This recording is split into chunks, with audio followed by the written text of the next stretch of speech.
everybody, and welcome back to the Discerning Otaku with part 3 of my first look at Anime Fall 2023. This is a pretty substantial season, so this is going to be broken down, as you can see, into multiple videos. This time we're on to part 3, and I'm just going to get right into it. I've got 5 this time around. Part 4 will be up very soon, but we're going to go ahead and start with a playthrough of a certain dude's VRMMO Life. So we go into this one. It's Tanaka Taichi, is just an ordinary 38-year-old who is going to start playing a new VR MMO game. He's just your standard video game loving person. And in all honesty, I didn't expect much from this one. I mean, it's just a VR MMO anime. There are plenty of them throughout. We've already touched on one so far this season. And I don't know why I'm so attached to this one. It may be due to the fact that I'm 37, turning 38 soon, or the fact that he plays games in a way that I wish I could. His whole thing is just largely about wanting to exist in the world. He doesn't need to be the best.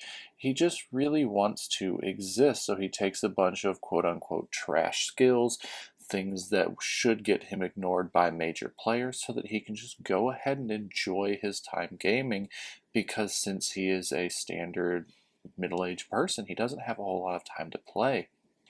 So he puts all of his skills into using a bow and kicking and medicine, things that should get him ignored and get him actually ridiculed by some of the top tier players.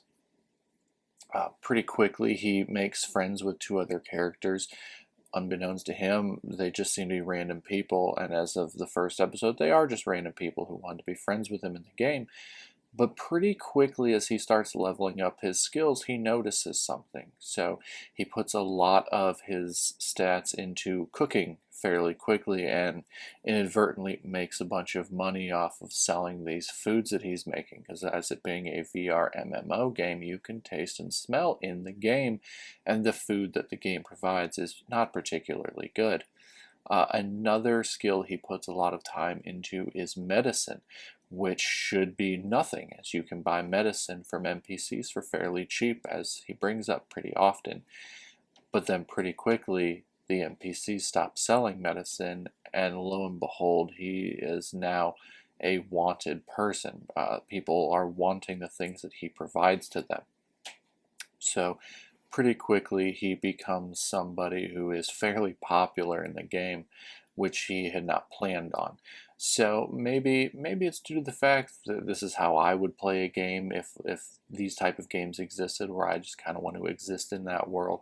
Or maybe it's because I'm also just another middle-aged person trying to find time to do the things he enjoys in his limited free time. But I've honestly been enjoying this one. It's nothing special. The animation's fine. The character designs are fine. But I'm enjoying it. I'm going to probably keep up with this one. But like I said, nothing special here. It's just going to be one of those quote-unquote trash animes. It's not going to be anything special. It's not breaking down any walls or boundaries. But if you're around my age, or you like those sort of more laid-back gaming-related shows, maybe check this one out. The next one I checked out is the Demon Sword Master of Excalibur Academy. Very long title for a fairly generic show. 1,000 years ago, Lioness Death Magnus, undead sorcerer and grace of the Dark Lords, was defeated.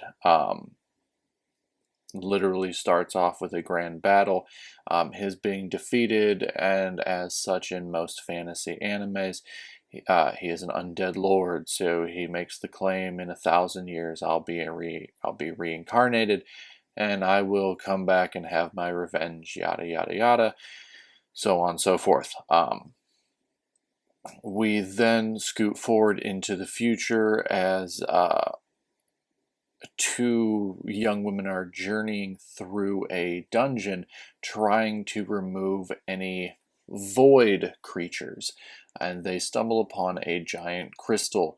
Lo and behold, the undead demon lord is in said crystal, but as per general fantasy tropes, as the crystal is fragmented, he is probably a 10 or 11-year-old child, I believe he guesses himself at the age of 10. Does not have all of his powers. He's being rescued by these two girls. Come to find out he is in the future. The reincarnation has apparently failed, and he goes with them after saving one of their lives from a void creature to the last bastion of humanity, a city where they train people in the use of holy swords. Holy swords in this instance seems to be just some sort of manifestation of a person's soul in the form of weapons. So far they've showed guns. Very, very generic. It looks good. The show, the character designs and the animation do not look bad by any stretch of the imagination. It's Passione, I believe is how you pronounce the studio. They're doing an okay job as far as that goes. It just seems to be a fairly generic power fantasy. It's not an isekai. We've yet to stumble upon any of those. It's just your standard fantasy romance ecchi show. You're not going to miss much if you skip out on this one. I might give it a couple more episodes to see where it's going, but I was fairly bored with the first episode. It looks nice, nothing wrong with it there. It just, with the pure amount of stuff coming out this season, it's probably going to be a pretty easy pass for me. Next up, we have Paradox Live, the animation. I couldn't wait to talk about this one because it makes no sense. So Paradox Live, the animation, is going to be a multimedia project. Japan is fairly well known for doing these. We have Love Live, Idolmaster, Bang Dream, Hypnosis Mic, a whole bunch of different ones. And I ended that comparison with Hypnosis Mic because this is fairly similar to Hypnosis Mic. It's centered in the Japanese hip-hop culture, which I can honestly say I am a fan of. There are many Japanese hip-hop artists I do enjoy listening to. I don't believe any of them are represented here. But this one comes down to rap battles, phantom rap battles, as they all have jewelry made of phantom metal, which allows them to trigger hallucinations based upon their spirits. So as they rap, it's basically like very in-depth light shows. Four groups of hip-hop artists are invited to perform at a Club Paradox, which had disappeared previously along with the best phantom rappers alive. First episode is very, very quick, just to kind of show the different rap troops and to kind of get them going, and you start seeing there's some sort of mysterious background story going on. It doesn't hint very much. The episode is very, very fast paced to try and get through all of these characters. In a similar sense, Hypnosis Mic did the same thing. It wants to introduce all of these characters as quickly as possible. That being said, I know I remarked to myself as I was watching it that this is probably the stupidest show I've ever seen. That's saying a lot. I've watched a lot of shows. But at the same time, it was still very interesting. It was still entertaining to watch. So in the same vein of a lot of other music-based shows, it's going to play to certain people. If you like Japanese music, if you like the Japanese hip-hop culture, you might enjoy this one a little bit. I don't think it's going to be overly that good. It looks fantastic, as most of the multimedia projects generally do. They have a ton of money dumped into them because they generally push a lot of merch. They push a lot of live events, things like that. So they do have a lot of money behind them. Love Live being a massive, massive franchise, I think this is trying to aim for another niche within that area.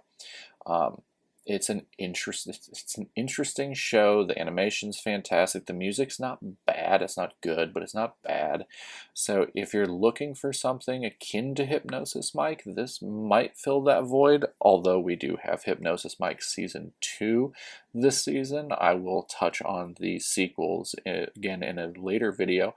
That's Paradox Live, the animation. It's a very strange show, but it might be something that you enjoy. Let me know what you think. All right, next up, I'm giving the Disgraced Noble... God, these titles are so long. I'm giving the Disgraced Noble Lady I Rescued a crash course in naughtiness.